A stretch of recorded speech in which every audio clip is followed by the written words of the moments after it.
Estamos no ar, esse é o Doc Show, o talk show do Doc. No programa de hoje a gente vai falar sobre uma das coisas mais complexas e prazerosas do corpo humano, libido. Mais especificamente a libido feminina. O que é isso? Por que ela é tão importante e por que ela vai sumindo ao longo da vida?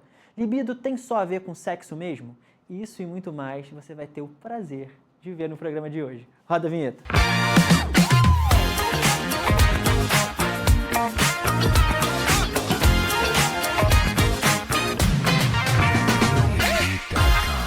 Ela é ginecologista, minha parceira do Instituto Nutrindo Ideais. Vem pra cá, Michele Mota! E aí, Michele? Tudo bom? Pode Tudo sentar ótimo. aqui nesse nosso sofá maravilhoso. Lindo, Não é o sofá do Jô, mas é o sofá do Doc. Que bom. Né? E aí, Michele? Tudo bem? Vamos falar de coisa boa hoje, hein? É, muito boa. Muito boa. Libido feminina. O que é isso?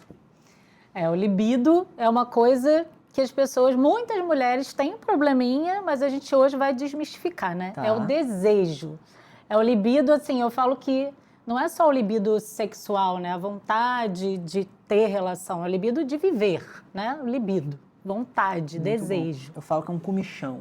É um, Comichão, uma boa é um definição. negócio. É um negócio que não tem só a ver com prática sexual. Sim. Tem a ver com tudo, com viver. tudo. Isso é muito bom. E o que você percebe no consultório as mulheres pacientes que te procuram, idade reprodutiva, nem estou falando de menopausa, nada, mas a princípio essas mulheres que é uma queixa muito, muito comum delas, a libido? Sim, infelizmente é assim, acho que todo dia no consultório, talvez metade das pacientes tem essa queixa, porque eu atendo tanto paciente mais velha quanto paciente no MENAC, né? Mas paciente mais nova. E aí a paciente mais nova tem um agravante que é o uso da pílula anticoncepcional, né? Então a pílula prejudica a libido feminina. É verdade. A pílula, é verdade, esse não bilhete. não é brincadeira esse bilhete, é bem verdade esse bilhete. E não importa muito o anticoncepcional, né? Todo anticoncepcional sintético vai acabar afetando. Claro que vai ter mulheres que vão falar, não, eu tomo pílula e tá tudo ótimo. Mas uma grande parcela vai ter essa queixa do libido, mesmo sendo novinha. Muito bom. Bom, para a gente entender um pouco mais sobre a libido, saber um pouco mais a parte hormonal, chamei um endocrinologista também, meu parceiro, Daniel Braga, para vir aqui com a gente. Vem para cá. E aí, Daniel, tudo bem? Daniel, me conta uma coisa. Quais são os hormônios mais responsáveis aí pela libido da mulher? Então, vamos ter vários hormônios. Na mulher, a gente vai ter, classicamente, o estrogênio, que tem um papel fundamental. Não é testosterona, olha o que ele falou primeiro, estrogênio. Muita gente acha que é testosterona. É verdade. Sim, se a mulher tiver o que a gente classifica como transtorno, o desejo sexual hipoativo, aí a testosterona vai encaixar muito bem e vai ser muito importante. Esse equilíbrio dos hormônios, tanto do estrogênio como da testosterona, é vital para que a mulher consiga ter um desejo sexual, como muito bem falou a Michele. Não é só uma questão de libido para relação sexual, mas para a vida, para a energia vital. Mas tem vários outros hormônios que vão tanto balancear positivamente, como esses dois que eu citei, como outros hormônios que a gente tem que ver que pode ser negativo para a questão da libido. Piora a libido. Que piora a libido. Entre eles, principalmente a prolactina, que antagoniza essa parte dos hormônios sexuais. E se a pessoa tiver, como hoje é muito comum, a questão da fadiga, do cansaço, do estresse na vida, impactando, por exemplo, subindo cortisol, subindo insulina, que vai antagonizar também os hormônios sexuais. Muito bom. Só para ficar, não, senão a gente vai falastrar, mas... Não, mas dá pra gente ver aí várias coisas. Por exemplo, paciente diabético, ou seja, você tem uma insulina já aumentada, uma resistência à insulina, e a mulher, você falou da prolactina, a mulher amamentando, então já seria um ponto. E um outro que você falou? Você falou do estresse, né? estresse, cortisol aumentado, estresse.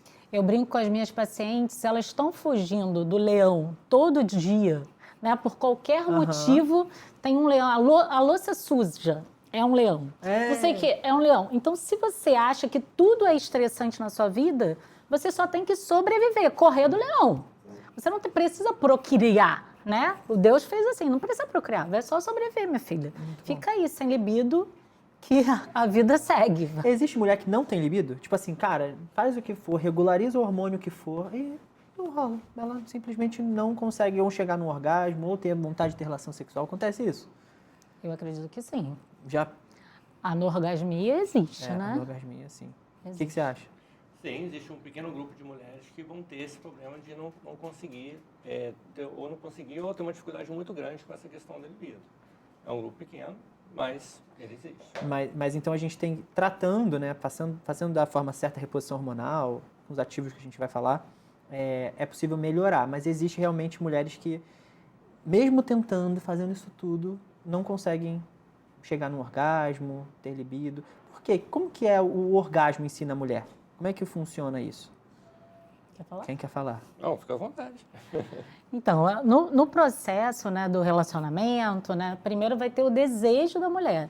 Então, vai ter aquele namoro, né, a relação, o início, e vai ter a excitação. Então, vai culminar, né, na parte do ápice, no orgasmo, que é quando vai ter aquela explosão de prazer. Então, se essa mulher tem várias questões, ou questões emocionais que a gente tem que lembrar, de repente, muito tabu na família, existia alguma questão, ou ela foi, de repente, abusada na infância. Então, essa parte emocional, né, psicológica, tem que ser abordada também, porque, de repente, isso nunca aconteceu, porque ela travou lá atrás na vida dela. Muito bom. Né? Teve a novela Vale Tudo, sabe? Que tá passando agora remake e tudo mais. Antigamente tinha a personagem da Carolina Dickman agora, que fazia a Cássia Kiss. Ela tem esse tabu. Ela já teve vários relacionamentos, tem filho e tudo mais. Ela nunca tinha chegado no orgasmo. Foi com um homem específico aí, o Alexandre Nero, que faz o personagem, que aí ela falou, caraca, então orgasmo é diferente de prazer. E é diferente mesmo. É diferente. É diferente. É diferente. Como, às vezes a forma como você começa a relação, né, a excitação, que vem desejo, excitação, orgasmo, resolução. Então a forma que você começa pode mudar ali, chegar no orgasmo ou não. Pode ser isso? Sim. Daniel, me conta, conforme a gente vai envelhecendo, vai diminuindo o libido. Por quê que esse envelhecimento causa uma diminuição da libido? São várias, cada mulher envelhece de uma forma diferente, Uhum. então você pode ter aquelas mulheres que vão até ter mais libido na idade mais 40, mais 50, vamos dizer assim, hoje eu tenho até, me sinto mais confiante, mais madura do que quando eu tinha 25 anos, mas você vai ter também aquelas mulheres que, vamos chamar assim, que envelheceram mal, não se cuidaram, não tiveram autocuidado, e aí, por razões diversas, né, até mesmo baixa lubrificação, não conseguem ou entram na menopausa e não fazem reposição, às vezes porque não pode ou porque não quis, ou outros motivos. E aí vão ter realmente uma dificuldade, né, uma diminuição da libido. E aí que uma boa hora para você começar a pensar em ajustar essa parte de hormônios e de neurotransmissores e todo o resto que vai ajudar nessa questão da libido. As mulheres têm muito medo de fazer reposição hormonal, né? Assim, ainda tem esse tabu, ainda rola isso. Bastante. Mas câncer de mama, não sei o quê. Minha mãe teve câncer de mama. Minha mãe teve trombose, eu tive um episódio de trombose, sei lá, porque peguei um voo, sabe, essas coisas. Como é que você lida com isso, com a reposição hormonal, principalmente nessa faixa etária aí, perimenopausa, menopausa, como é que é? Eu tento explicar para ela que, na verdade, dependendo do tipo de reposição hormonal que você faz, ela tem muito mais vantagens do que desvantagens. Uhum. Não é uma contraindicação o fato de, às vezes, ela ter uma mãe, uma tia que teve câncer de mama, quer dizer que não é uma contraindicação absoluta. Você tem que avaliar tudo isso, evidentemente, cada pessoa é um indivíduo que está à sua frente, nem todo mundo vai calçar 37, você tem que individualizar. E você tem que ver todo esse contexto genético, familiar, pessoal, também da vontade da paciente, você tem que respeitar, que às vezes ela não quer. Não adianta, você não vai forçar uma coisa que ela não quer. Mas se ela entender, se ela tiver confiança em você, você passa a confiança, e ela falar assim, pô, doutor, eu confio em você, você está me dizendo que eu vou ficar melhor, que a gente pode fazer isso, aí... Muito bom. O que eu falo muito para as pacientes é, você vai estar comigo, você já está na minha mão, você vai vir frequentemente nas consultas, então não precisa ter medo. A gente vai pedir exame de sangue, a gente vai pedir ultrassom, mamografia, então se aparecer qualquer coisa durante o processo, a gente vai avaliar e muito precocemente do que às vezes uma pessoa que larga de mão, que não vai em consulta, que não frequenta nenhum médico, então a gente consegue tratar muito bem essa mulher, tá mais junto da gente, né? E o primeiro hormônio que você falou é estradiol. Isso. Né? Acho que todos estamos em conluio, que o estradiol seria o primeiro hormônio que a gente faz nessa reposição. Aí depois vem uma progesterona e a testosterona. Quando que a gente usa a testosterona para aumentar a libido? Quem quer falar? Ela olhou para mim, então... Quem quer falar? Quem que joga? Então, você assim, a gente não deve dosar a testosterona, inclusive a sociedade, mais de uma sociedade, tanto a FEBAGEO quanto a SBEM, né, a Sociedade de Endocrinologia e de Ginecologia, ela até se juntaram esse ano para dizer assim, olha, tem casos que tem que estudar, como aquele do TDSH, do desejo sexual coativo. Desejo sexual coativo. Essa sigla grande, né? E você tem que tomar muito cuidado também quando você vai falar dar um diagnóstico a alguém. Uhum. Porque hoje, assim, uma outra siglazinha muito parecida do TDAH, né? Tratando déficit de atenção e hiperatividade. Verdade. Então, todo mundo fala assim, doutor, às vezes ele chega com uma queixa lá e em seguida já vem, aproveitando, eu tenho TDAH. Né? Então, é aquela mar de pessoas com determinadas... Porque alguém falou que a pessoa tem isso e amarra, segura. Então, você tem que estar muito seguro quando você dá um diagnóstico, porque às vezes ela vai agarrar aquilo e se não for realmente verdade, para você depois dizer que ela não tem aquilo... A pessoa vai dizer, eu tenho, morre dizendo que tem, é verdade. E para você dizer que depois não tem, é complicado. E aí você vai avaliar essa pessoa, assim, em termos, como eu estava comentando no início, você pode até dosar lá, para ver como é que está a testosterona, mas o tipo de kit utilizado não é apropriado para mulher, porque é um kit bom para homem, mas não para mulher, mas por uma questão de custo, os laboratórios acabam fazendo. E aí você tem um resultado lá que muitas vezes não indica necessariamente o nível de testosterona que ela 0,3, tá. inferior, Inferior a indetectável. 2,5, inferior a tal Parece. negócio. Mas você faz uma pesquisa, existem alguns questionários que podem te dar uma pista. Tem umas perguntinhas legais que você pode fazer assim, era boa a sua libido antes? Aí ela vai dizer, sim, era melhor. Aí você pergunta assim, sentiu que diminuiu? Senti. Te incomoda? Incomoda. Você gostaria de melhorar? Gostaria. Então você tem 4 coisas que são muito importantes para essa questão que vai te indicar que ela pode ser uma candidata. Aí você vai excluir aquelas coisas que podem interferir nisso aí, que seriam, como a Michelle muito bem falou, tabus, crenças, traumas na infância, cirurgia recente, está amamentando, é um parto recente que ela teve, fez alguma cirurgia que está incomodando, tem diabetes, obesidade, que a gente citou aqui, tem hipotiroidismo, né? Tanto o hipo quanto o hiper pode influenciar. Como é que está a relação com o parceiro? Ele também tem dificuldades, ou ele tem alguma doença que atrapalha? E esse contexto você tem que analisar todo, porque às vezes tem, né, a fadiga que a gente mencionou, o estresse, todo esse pacote tem que entrar na conta, porque todo mundo hoje em dia está cansado, está estressado, e aí isso vai afetar diretamente a questão da libido.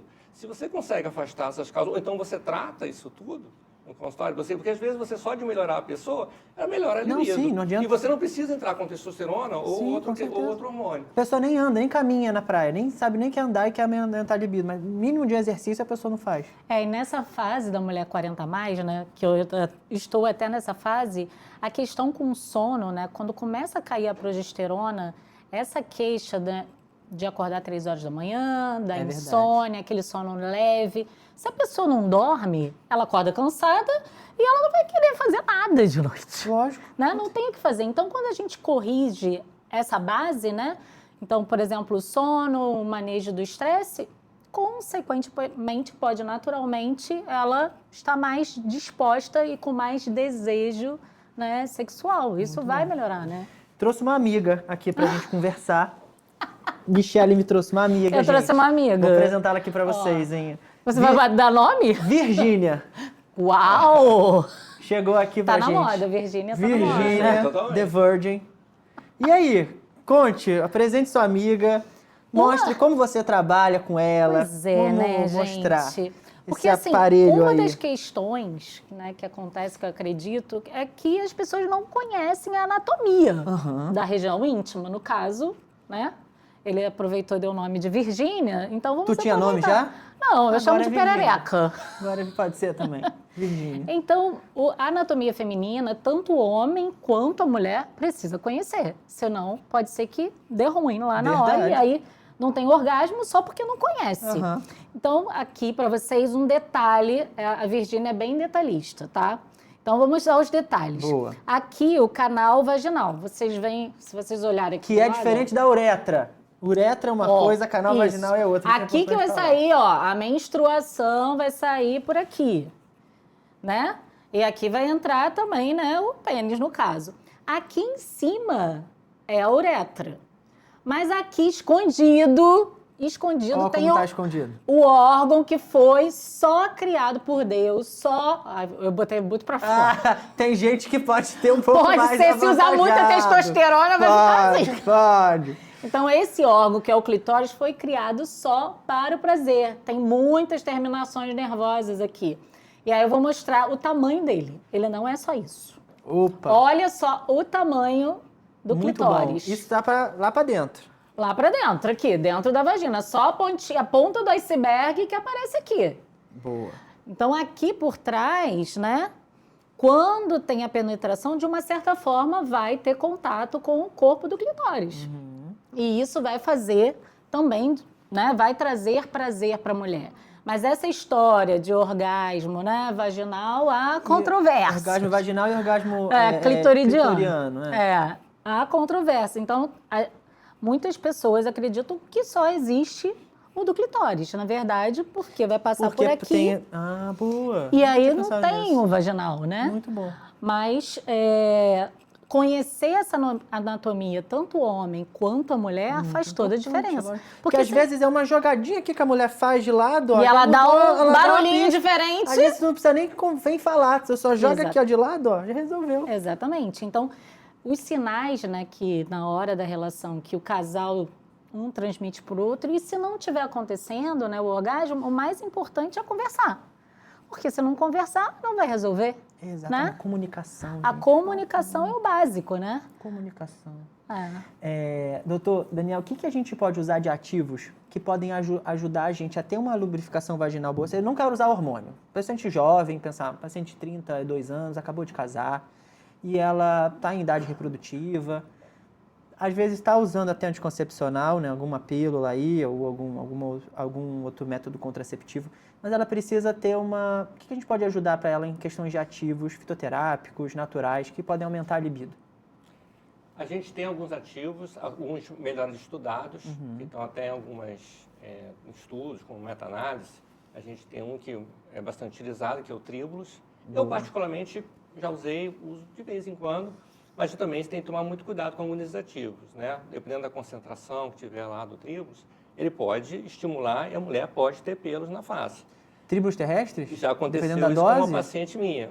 E mesmo em doses que seriam inocentes Jura? e tal, eu juro. Caraca, eu nunca tive. Eu gosto bastante do Tribulus, eu prescrevo bastante. Então toma cuidado, porque Olha. não, dependendo da Que concentração aumentou muito a e tal, testosterona? porque ele converte para de hidroteste e tal. Pode haver um estímulo e estimular o pelo Caramba. na face. Já aconteceu comigo. Ou dependendo, né? Não vamos dizer assim, cravar, mas você não sabe, às vezes, onde você está comprando a matéria-prima e, de repente, misturar alguma coisa ali. Por isso que é importante é também sempre fazer em lugar saber seguro. exatamente Sim. onde você está fazendo para não ter essas surpresas desagradáveis. Porque às vezes Mas mistura, bota uma coisa que você nem pediu ali, tem alguma... Isso. Mas eu já tive outros colegas que tiveram o mesmo problema. Caramba, e passaram a ter um pouco mais de cuidado quando se trata do Tribulus terrestre. Outro que, pelo incrível que pareça, a gente hoje não cita tanto, mas já tem muito tempo, que é o Panax ginseng. Tem alguns trabalhos também bem grandes, como o Tribulus. E depois existem uns ativos que a gente vê depois.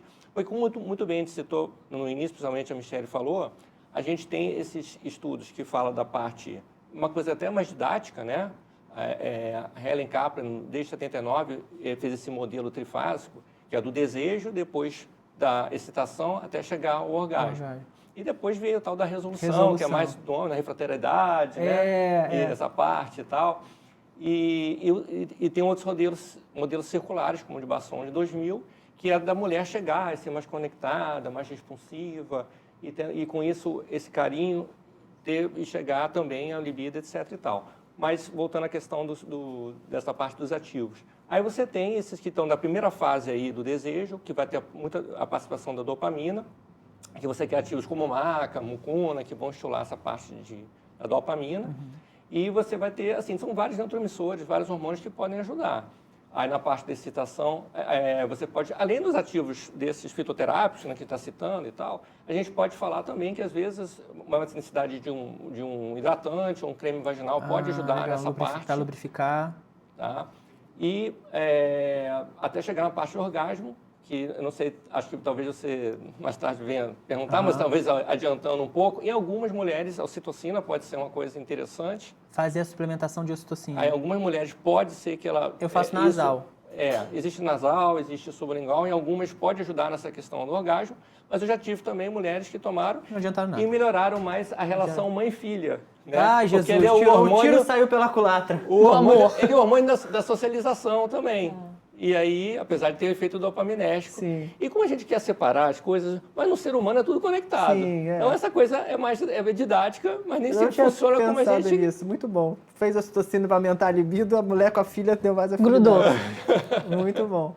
Eu vi um estudo que eles fizeram com casais que brigam muito, não sei o que. Se você fica 5 minutos agarrado no seu parceiro, você libera tanto ocitocina e aí você afasta e você já volta a discutir em outro nível ali, já frequência. Outra frequência, porque a ocitocina é um hormônio que tão do acolhimento, da intimidade, do amor, que faz você voltar a falar, vamos conversar de boa aqui, parar de brigar. Uma ideia muito boa, né? Quero conversar com o pessoal da plateia. Vocês querem conversar comigo, meninas? Vocês estão tão caladas. Vamos falar perguntas aí para vocês? O microfone delas está disponível? Vamos lá. Obrigado. Pode subir só um degrauzinho para eu sentar aqui embaixo. Estou aqui com minha paciente, Andréia Vasconcelos. Ela é psicóloga também e minha paciente. E minha vizinha, tá bom? Andréia, fala um pouco pra gente como que a libido, ela está relacionada com o nosso psicológico, com o nosso emocional, como que você trabalha com isso com seus pacientes? Fala um pouquinho. Eu trabalho muito com mulheres, né, e gestantes, puérperas, com parentalidade, eu trabalho muito. Então, realmente isso é um tema recorrente. E, assim, eu acho que a primeira coisa que tem que ser dita, que foi muito falada aqui, é a questão da multidisciplinaridade, né, que o ser humano, ele é integral, né, então pretender, né, que separá-lo, como disse o doutor, em porções, em pedaços, é muito difícil, porque nós somos complexos.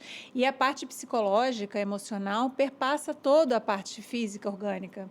Então, pretender tratar uma coisa só, com um só hormônio, e não tratar o demais, talvez o resultado até aconteça, mas não vai acontecer da mesma maneira. Então, eu acho assim, como ela disse, Freud falava da libido, né, que o libido é o desejo, e é a pulsão de vida, e está desde a infância. Então, não é só o sexo, né? E quando a mulher tem filhos, quando a mulher passa por situações de estresse financeiras, um acidente, alguém morre na família, né? Já tive casos assim, a mulher se fecha e aquela libido realmente se retrai. Então, uma ajuda medicamentosa é muito necessária e efetiva em conjunto com toda uma abordagem psicológica, os alimentos, a nutrição, acho que também, né, tem alimentos que ajudam, nem que seja como efeito placebo, mas ajuda, a gente sabe que ajuda.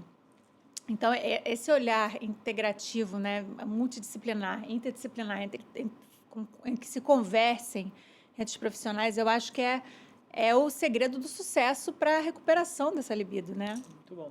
E você percebe dentro das suas pacientes, porque você falou muito bem, o homem é diferente da mulher em relação à libido.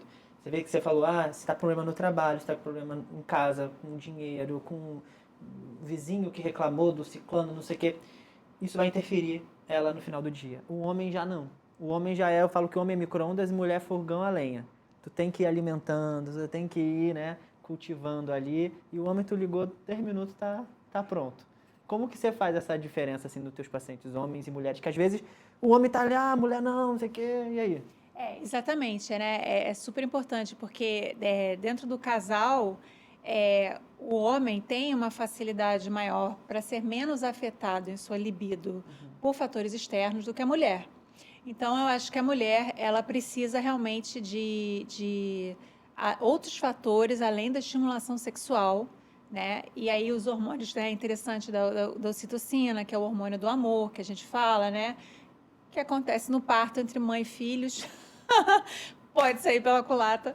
Mas é importante, eu acho que ver a questão da libido da mulher como para além do orgasmo e para além somente da estimulação no clitóris e do orgasmo. A mulher precisa de abraços durante o dia, de consolo, de acolhimento nesses momentos para recuperar a libido. Tô né? falando com vocês aí, galera. É isso. Então, a mulher precisa desse acolhimento do homem. Não adianta o homem chegar em casa do trabalho e não ter tempo de qualidade com a mulher. Então, é necessário, sim, levá-la no cinema. É necessário, sim, ter um momento de sair para jantar. Ah, estou sem dinheiro. Ver um filme, assistir uma série juntos num quarto trancado, deixar os filhos de um lado um pouco e ver um filme juntos, passar uma tarde juntos. Porque é nesses momentos que se produz a conexão mais interna, espiritual entre o homem e a mulher. E aí ela consegue sentir mais desejo, porque ela se sente mais conectada com aquele homem. Então não adianta entrar na rotina e esperar que é trabalho, criança, filho em casa, cuidar da casa e que a mulher vai estar desejosa de É uma noite louça que tu lavou, irmão. É uma louça que tu lavou. É um lixo que tu jogou lá fora. É isso, aumenta a libido da mulher, Tem gente. até memes disso, né? É isso. Como conquistar uma mulher, aí sai o cara Elas lá só querem tirando isso, lixo. elas só querem isso. E não só isso, eu acho que é ajuda em casa, mas são esses momentos de conexão que para o homem são muito desnecessários. Sim. O homem vai lá ele é menos perpassado pelo exterior, pelo externo, pelo ambiente. Sim. A mulher é mais sensível ao ambiente. Então, essa conexão tem que existir. Como que ela acontece? Nesses momentos de intimidade. Eu acho que a intimidade, ela vai dar mão e ela é super necessária na relação sexual. Muito bom, Sem intimidade não há prazer sexual. muito bom. Temos algumas perguntas de pessoal que está aí. Ah, meninas, vocês estão muito envergonhadas. Luíse, nossa parceira da Office Lab, nossa menina do marketing. Tem alguma pergunta para eles, Luíse? Não, queria falar com o Dr. Daniel. Achei muito legal a questão da reposição que a gente pode fazer, né, com produto. Maca, tribos, que a gente falou. Exatamente. É muito importante essa questão da pureza, né, da qualidade desse ativo, né? Então, eu queria até que se você pudesse falar um pouquinho mais sobre isso. Qual a importância da gente realmente, se tiver que usar essa medicação, como que a gente pode administrar isso, fazer da melhor forma? Ativos que às vezes a gente não pode misturar, você acha que existe isso? Ou complementar e melhorar, beneficiar? Você tem que conhecer muito bem também os parceiros que você trabalha. Boa. Né? Você não pode sair, vai, se vira como em qualquer lugar. Né? Você tem que direcionar essa pessoa. Se for um ativo que só tem manipulação, você tem que, melhor você ir nessas farmácias aqui, porque senão eu não sei onde é que você está fazendo e pode ter outras coisas lá que não são relacionadas a esse ativo. Tem determinados ativos, inclusive, que são patentes, e você tem que ter certeza que essa farmácia está comprando aquele ativo, aquela patente, porque senão você vai comprar gato por lebre, vai dizer uma que coisa tem que e tem não lá, ou tem coisas que você não quer, ou não tem nada ali dentro. E não vai fazer efeito e a pessoa bastante vai voltar chateada para você. É por isso que você tem que entender muito bem, confiar também nessa coisa. Da mesma forma que o paciente tem confiança em você, você tem confiança onde é que você está mandando e onde é que a pessoa está fazendo. E os hormônios também, né? Mais Principalmente grave os ainda, hormônios. né? Se não tiver a qualidade daquela farmácia, se a gente não tiver certeza, é um risco muito Não, e grande. tem para o paciente. a Office Lab tem um aparelho que eu gosto muito quando eu prescrevo hormônio, que é de que a ação do hormônio, ele diminui o hormônio tão pequenininho, aquela molécula, que ajuda muito na absorção. Então, quando a gente vai fazer a suplementação de testosterona tópica, estradiol, alguma coisa nesse sentido, melhora muito a absorção. Porque às vezes a gente faz, o cara já está na dose máxima e o paciente não absorve, não absorve. Por que não absorve? Porque às vezes a molécula está tão grande, e é uma molécula, gente, é tudo microscópico mesmo, mas é uma molécula. Ela precisa ser absorvida pela pele. Então, isso conta muito com o tratamento e com o benefício que o paciente vai ter ou não. Os hormônios, então, mais sério ainda, né? Exatamente. Não é qualquer farmácia que sabe manipular. Então, você tem que ter certeza absoluta onde você está fazendo. E esse é um ponto que eu enfatizo muito com os pacientes. Olha, até uma vitaminazinha aqui, que é fácil, qualquer um faz, eu até não ligo se você fizer em outro lugar. Mas hormônio, pelo amor de Deus, não faça em qualquer lugar, senão o tiro sai E para aí outro você lado. acaba sendo ruim, que não resolveu. Ah, mas aquele doutor me passou um remédio e não funcionou nada. Era açúcar. Aí. Obrigado. Te botei no fogo, hein? Primeira vez. Obrigado, gente. Obrigado, plateia. Vamos voltar aqui para nossa mesa. Quero saber de você, Michele, quais são as doenças que os pacientes têm que podem atrapalhar esse desejo sexual? Por exemplo, síndrome do ovário policístico. O que é síndrome do ovário policístico? Endometriose, que às vezes a paciente só não aumenta a libido, mas como ela sente dor na relação sexual. Como que é isso? Na síndrome do ovário policístico, por mais contraditório que seja, né, a gente pode ter o aumento da testosterona, mas essa mulher, a base, né, da doença, como é uma síndrome metabólica, é uma doença crônica, essa paciente tende a ter baixa libido. Ela pode ter um excesso de testosterona, cheio de pelo, cheio de acne, e mesmo assim ela ter baixa de libido, para ver que o libido não é só testosterona. Exatamente. Senão essas mulheres estariam, né, toda doida de libido para dar e vender. E a endometriose é uma situação ainda mais complicada, né? A endometriose é uma doença crônica, inflamatória, de base inflamatória, tem relação com o intestino e é uma doença estrogênio dependente. Então, essas mulheres, né, começam a sofrer desde muito novas. Cólica menstrual intensa, ela vai no ginecologista, ele fala, não, normal, quando casar passa. E os anos se passam e ela menstruando muito, quando ela começa a ter relação, provavelmente essa endometriose já evoluiu, né? Porque a endometriose é como se fosse uma cicatriz, uma fibrose. O que é endometriose, exatamente? Então, a endometriose, essas células que tinham que estar só dentro do útero, as células endometriais, começam a aparecer fora do útero, né? Por várias teorias. Ainda não existe uma teoria específica que explique todas as localizações, porque pode ter endometriose no cérebro, no diafragma, no pulmão. Então, assim, não explicaria o refluxo tubário, não explicaria essa endometriose à distância. Às vezes você pode ser embrionário.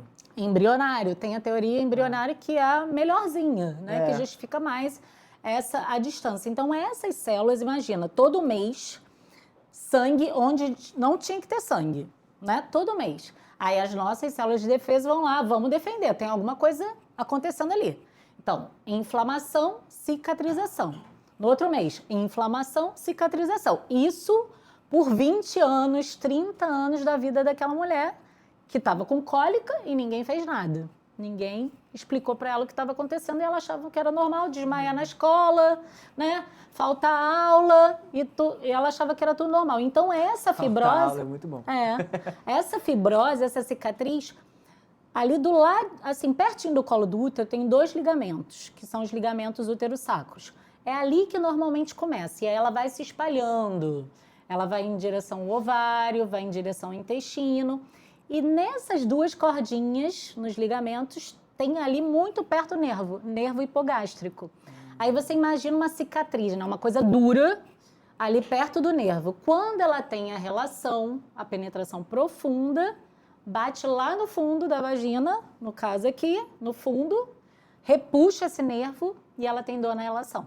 A dispareunia. A famosa dispareunia. Difícil, né, esse nome? Dispareunia profunda.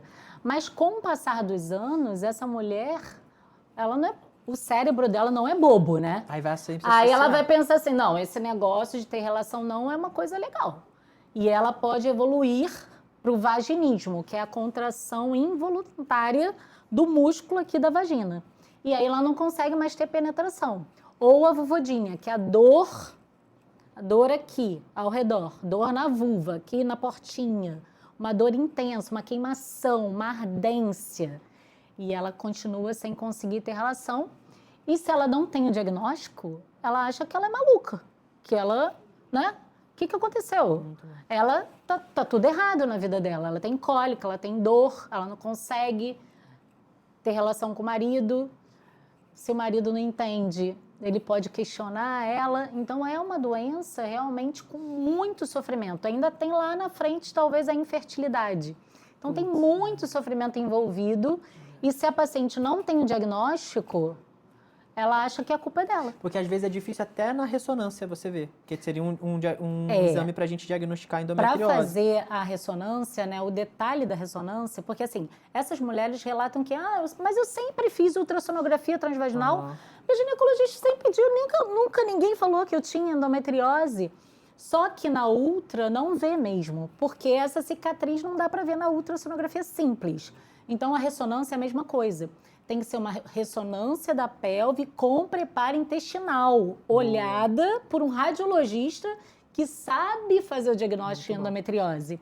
E também tem a ultrassonografia transvaginal com preparo intestinal. Mesma coisa, o radiologista tem que ser treinado para endometriose. E a Laís cansou de fazer ressonância, a Laís é minha esposa, e ela nunca tinha dado endometriose, e a gente com uma baita dificuldade de engravidar, ela também tem trombofilia, enfim. Aí ela teve uma gestação ectópica, na cirurgia eu tava lá com ela, e a gente viu focos de endometriose ali na cirurgia, que não tinha dado na ressonância que ela tinha feito um dia atrás, né, que diagnosticou a gravidez ectópica, Caramba! e aí teve que tirar esses focos que Porque tinham ainda ali. tem isso, né? Porque assim, a ressonância vai ver a endometriose profunda. Tem que ter pelo menos 4 milímetros. Alguma coisa. É. Se for menor que 4, se for uma endometriose peritoneal, se for só uma sujeirinha, Era isso, era. a ressonância também vi. não vai ver. Então, é o famoso, né, da medicina. A clínica é soberana. E só abrindo que achou, gente. Teve que abrir, olhar lá e ver o que funcionou, o que tinha. Daniel, me conta uma coisa. Gestrinona, um hormônio super famoso, tá na moda, todo mundo tá usando gestrinona e tudo mais. O que você acha da gestrinona? O que é a gestrinona? E até no tratamento dessas doenças que a gente vem falando, como é que você usa isso? Então, a gestrinona, ela é um derivado da 19-nortestosterona, cujo muitas outras substâncias também são. Aí a gente tem o diodimirena, que é o monogestrel, a gente tem o alurene, que é o dianogeste. Mas só que cada uma... Hã? Nestorone também, se eu não me engano. O nestorone não vou lembrar com também não certeza lembro, mas agora. acho que Mas é. enfim, mas cada um são quimicamente diferentes, têm uma estrutura diferente e vão agir em receptores diferentes. No caso da gestrinona, ela não é bem um progestágeno, como essas outras substâncias que eu citei. Mas ela é o anti, né? Ela é um antigonadotrófico, ou seja, ela age contra o eixo da ovulação e contra o eixo hipotálamo, hipofisário, ovariano. Ela é um antiprogestágeno, ela é um antiestrogênico. Tudo anti. Mas ela levemente, entre aspas, na quantidade, se usa androgênio, ao contrário das outras substâncias que eu citei. E aí é onde a gente tem que ter maior cuidado quando a gente usa a gestrinona, tá? Hoje quase não se usa mais por via oral, das preferências a implantes subcutâneos ou até o uso vaginal da gestrinona, dependendo da paciente, da preferência, da sua possibilidade tanto do médico e da preferência da paciente. E aí você vai poder escolher aquilo que vai se encaixar melhor para a paciente poder ter um bom resultado com isso. Aí você vai ver se aquilo também, se ela vai querer, olha, avisou, olha, pode causar isso, né, esses negócios do acne, pelos, etc e tal, e tem maneiras também de você Controlar, melhorar. sim. Às vezes a gente precisa fazer para o paciente ter uma ótima qualidade de vida. Melhorou muito a dor da endometriose, por exemplo. Melhorou muito, mas apareceu uma espinha aqui e acolá. Ela tolera. Pô, melhorou Depois que ela a qualidade teve a vida de volta, eu brinco com as minhas pacientes e falo isso. 3 espinhas com a vida de volta, ela tolera. Eu troco. ainda. É verdade. E muda mesmo a vida. Né? Muda muito. A gente, entrando agora numa outra seara, TPM. Que a gente sabe que tem 80% das mulheres têm TPM, 20% tem aquela TPM que atrapalha mesmo a rotina, que a mulher fica sem conseguir trabalhar, atrapalha a vida emocional, enfim, muita cólica. Como que vocês administram isso no consultório e com ativos e tudo mais, tratamento? Como é que é isso? Joguei. Responde Não, quem é quiser. interessante isso, porque continuando sobre a gestrinona, né? Há pouco tempo eu recebi uma paciente com TDPM, né? Que é essa coisa mais exuberante, e ela já tinha tentado de tudo, Porque tem antidepressivo. 5% tem essa pior ainda, né? A hard, né? hard. Que ela não vive 15 dias, ou ela tá chorando, ela tá querendo matar 15 dias, ela não tem vida. Então, essa paciente já tinha tentado, né? fitoterápicos, óleo de prímula, que é muito legal para quem tem uma questão mais leve. Ela já tinha tentado fluoxetina, ela já tinha tentado Olha, muitas Até coisas. antidepressivo. E aí ela apareceu para mim e a proposta foi a gestrinona. Porque também tem esse benefício em relação à TDPM. Sim, muito Então, bom. assim, é uma tentativa, né, para esses pacientes que estão sofrendo muito. E é isso, assim, a gente tem que resolver, né? Tem que trazer essa mulher de volta, porque ela não aguenta mais de tanto sofrimento todos os meses. E essa flutuação hormonal, às vezes, de uma forma mais natural, a gente pode pensar na progesterona de segunda fase. Então, pode ser que ali elas tenham já uma baixa de progesterona na segunda fase e a gente usar essa progesterona e amenizar esses sintomas dela. Muito bom. E agora vamos pensar na maior parte das pacientes que tem que atrapalha ali, fica 5 dias com cólicazinha, quer tomar um anti-inflamatório, às vezes, enfim, atrapalha muito. O que a gente pode fazer? Cromo, às vezes triptofano. O que mais que vocês usariam assim nessa paciente que tem essa TPM forte? Às vezes só naqueles 5 dias, 10 dias ali, pertinho do período. Magnésio, B6, coisas que melhorem também a circulação pélvica. Boa. Muitas vezes tem muito congestionamento ali, essa dor, essa cólica incomoda. Assim, nem sempre a gente lembra assim de ansiolítico natural, tipo passiflora, para a pessoa ficar um pouco mais relaxada. Né, Legal. uma camomila, sei lá, melissa. Essas pacientes que normalmente relatam cólica, eu gosto muito de usar, até no mês inteiro, o curete, como cúrcuma, né? a Sim, cúrcuma, né? A cúrcuma, a quercetina, coenzima Q10, é isso, vitaminas do complexo B ativada, meticobalamina. Aí Que a gente ajuda vai muito olhar, na né? dor. Conforme está o exame de sangue, a homocisteína, de repente metifolato, meticobalamina, peridoxina. Mas aí eu não uso só nessa fase da TPM, né? Eu uso uma coisa o mês inteiro. A gente pode falar também já que é uma questão também que envolve processo inflamatório, a gente pode vir falar também no ômega 3, alguns casos. Amo. Eu brinco com as minhas pacientes ômega 3. Eu tô falando aqui, a Andréia tá lá atrás, a Andréia é minha paciente, ela tá toda assim, ó, que ela já tomou isso tudo. Ela tá toda assim, ó. Ômega 3 eu brinco até o caixão. Ômega 3 é o meu queridinho master Tá na dúvida, ômega 3. E não é uma cápsula só não, tá, gente? 3 cápsulas no mínimo por dia. Tô receitando logo pra escrever, porque um só não adianta nada, gente. Aí vem um de 500 miligramas. Água com açúcar. Taca ali pau no ômega 3. Muito bom o ômega 3, é verdade. Até na parte cognitiva, né? Tudo. Me diz uma coisa, existe um exame pra gente medir libido sexual? A gente consegue fazer isso ou só na anamnese mesmo? A gente consegue medir? Não conheço. Existe algum exame? Não, Talvez questionário, né? Os exames eles vão dar uma pista se você está tendo outros problemas que podem estar Seria exame de influenciando na sangue, libido, tudo né? mais. Alguma apontando para um problema de alteração como a gente já citou aqui, né? De insulina, de prolactina, de tireoide, outros desbalanceamentos que vão perturbar os hormônios o testosterona, estrogênio, progesterona, todos esses que vão ter um efeito positivo na libido, e aí esse antagonismo vai prejudicar a libido feminina. E aí você ajusta tudo para a mulher, então, finalmente poder ver se era aquilo que estava causando a baixa libido ou se não. Se não for, aí você pode partir para essa screening, né? Ver essa questão do questionário que eu mencionei lá em cima. Algumas perguntas que você pode fazer para a mulher, né? Rapidamente falando, né? Era pior, era melhor a libido, piorou, incomoda, quer melhorar.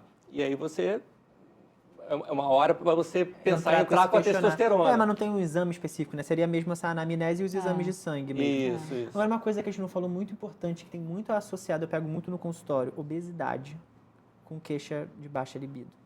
Como que você vê isso, o tratamento da obesidade, como melhora a qualidade de vida e concomitantemente melhora muito a relação sexual da mulher com o parceiro? Isso é muito bem apontado, porque o paciente obeso, ele mexe não só um paciente inflamado, mas é um paciente que vai ter alteração a paciente, né, no caso estamos falando da libido feminina, mas de alteração da proteína que liga os hormônios, carreia esses hormônios sexuais, tanto estrogênio quanto a testosterona, a resistência à insulina também mexe nisso, e aí vira uma salada, um desbalanceamento geral, e aí você precisa, quando começa a tratar, essa pessoa começa a emagrecer, ela começa a ver um monte de melhores como um todo. Que o tecido adiposo que é uma coisa que a gente atrapalhava acabou não mencionando, né? Porque o tratamento da libido envolve muito o tratamento também do estilo de vida. Muito. Fazer atividade física, Eu ia puxar esse se gancho aí. alimentar direito, porque tem a questão também da disbiose intestinal, alteração de permeabilidade intestinal que atrapalha tudo isso, ingere substâncias que acabam inflamando essa mulher. Então, o estilo de vida vai impactar não só as questões genéticas, como muito bem me lembrou a Michele, nessa questão da endometriose, muitas vezes na síndrome ovário policístico, mas também o meio ambiente vai impactar na questão da libido. Hoje a gente tem que lembrar, por exemplo, a gente tem substâncias que são os disruptores endócrinos, que são o bisfenol A, que está na garrafa de plástico, que impacta na síndrome ovário policístico também. A gente tem as dioxinas que estão em carnes gordurosas, como que vai impactar na endometriose. A gente tem outros desreguladores ou disruptores endócrinos, como são os PCBs, são os triclosan. Triclosan é uma substância que são sabonetes antibacterianos. Ah, entendi. Mas você sabe uma coisa Aquele curiosa? que é 99% menos bactéria. Isso. Que não pode usar aqui de jeito nenhum, hein? Não pode. Você sabe onde tem triclosan também? Em Delcolônias. Aí, olha só, a Anvisa chegou e falou para os fabricantes de perfumes assim, olha, agora os perfumes vão ser taxados, né, para importação, vão aumentar, disparar no preço. Como as Delcolônias são muito mais baratas no imposto, botaram triclosan nos perfumes. Aí, pegou uma dosezinha abaixo, mas botaram. E aí Que todo aí mundo... passou de ser perfume. Né, chama de outro nome, apesar de ser perfume, mas aí barateia o imposto e agora E a todo gente mundo se contamina. todo mundo se contaminando Olha, para que atender a doideira. legislação.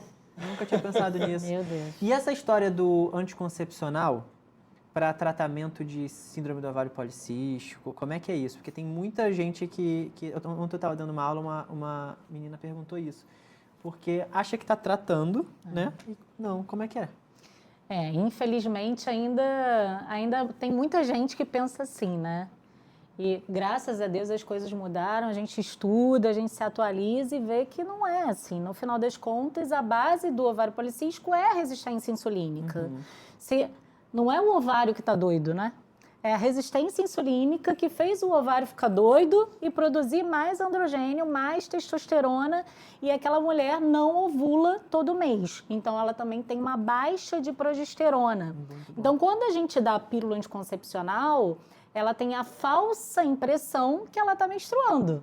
Mas ela está tendo um sangramento naquela pausa da pílula anticoncepcional. Então, ela não está tratando. Quando ela parar o anticoncepcional, agora eu vou engravidar. Tratei.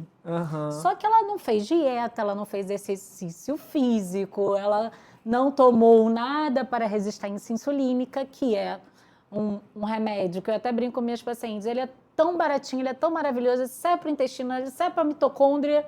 E é R$5 na farmácia, que é o Glifage, que é a 8ª maravilha do mundo. Gente, metformina. E ela não tomou também o Glifage, né?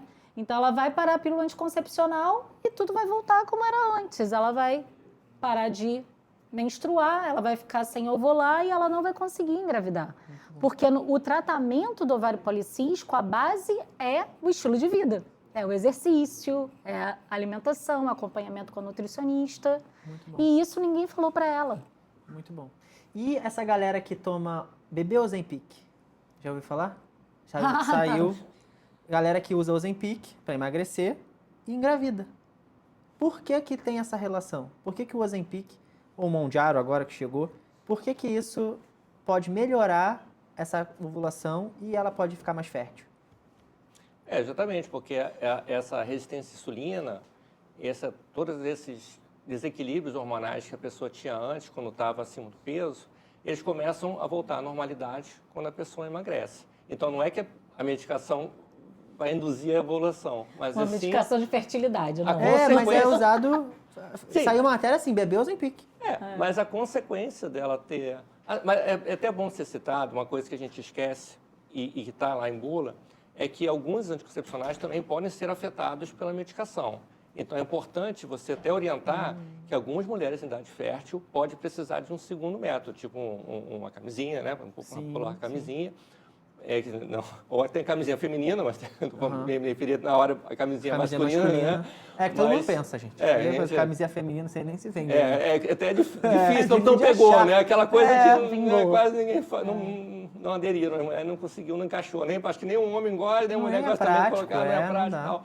Mas enfim, e aí pode ter infelizmente, começaram a ver que pode ter uma alteração nos níveis na concentração do anticoncepcional. Então, uma coisa, até um alerta, né? Que é bom avisar a mulher, presta atenção, tal. De repente, se você não quer mesmo ter filho e tal, um segundo método.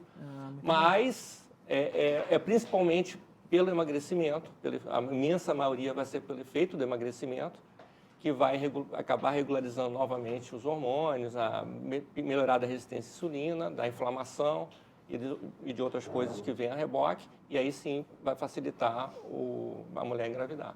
Para essas mulheres, né, eu sempre indico o DIU de cobre com prata, né, que é um método seguro, dura 5 anos, sem hormônio, então a gente não vai ter aquele hormônio sintético.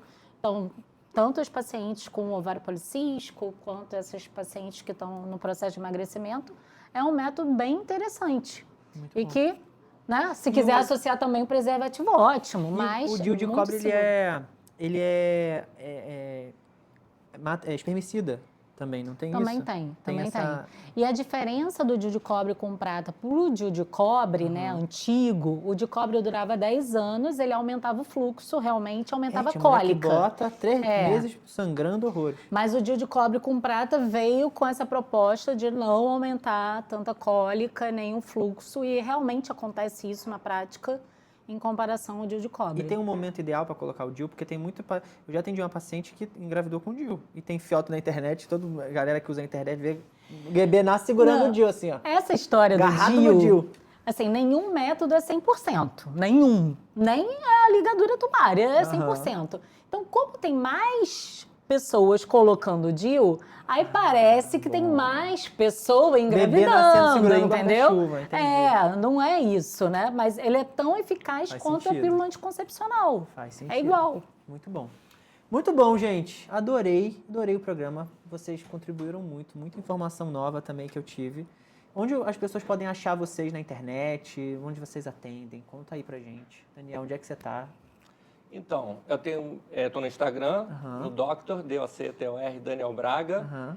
Tem também, você pode me achar o contato pelo WhatsApp, 995362656. Ele sabe o número de cabeça. Perguntar o meu, eu não sei. Eu só sei o meu pessoal. Nem o meu. E no Instituto Daniel Braga, eu estou lá no Jardim Botânico. É só pelo Instagram ou pelo WhatsApp. Você atende online também, né? E faço teleatendimento também. Todo o Brasil. Todo o Brasil. Bom. Até a gente no exterior já atende também. Lógico, em Portugal, Estados Unidos. Ontem atendi uma menina da Inglaterra, gente. Olha como é bom, né? Consulta online, cara. Consulta online resolve vida. Eu tava viajando e atendendo também os pacientes daqui. Consulta online é muito bom. E você, Mir? Eu estou também nas redes sociais, amo as redes sociais. Você é bem ativa Estou mesmo. aqui no YouTube, doutora Michele Mota. Você tá no YouTube também? No YouTube você tem um canal também? Eu tenho um canal no YouTube. Já se inscreve no meu canal. Também estou no Instagram, @doutora Michele Mota, Michele com 2 L's e Y, Mota com 2 T's. No TikTok também. Garota, tu é doc TikTok. TikTok também. E vem pacientes do TikTok, vale a pena. Vale. Tem muita gente de São Paulo do TikTok, é bem interessante isso. E o consultório, estou na Nutrindo Ideais, da Barra da Tijuca e de Niterói, e meu consultório é no Leblon. E o link tá lá na bio do meu Instagram. É fácil. Maravilhosa. Obrigado, meninas. Obrigado, plateia, por estarem aqui. Adorei. Agradecer muito vocês estarem com a gente até agora. Agradecer a Vero Coco, que liberou água de coco pra gente, Office Lab, a GR Studios, que faz esse estúdio maravilhoso, Nutrindo Ideais. Quem mais? Meu terno, gente, da Lu Rodrigues. Ternos Lu Rodrigues. Seguem eles que me deram esses ternos maravilhosos para usar no programa. Obrigado, Marcelo. E ficamos aqui com o Doc Show, o talk show do Doc. Valeu.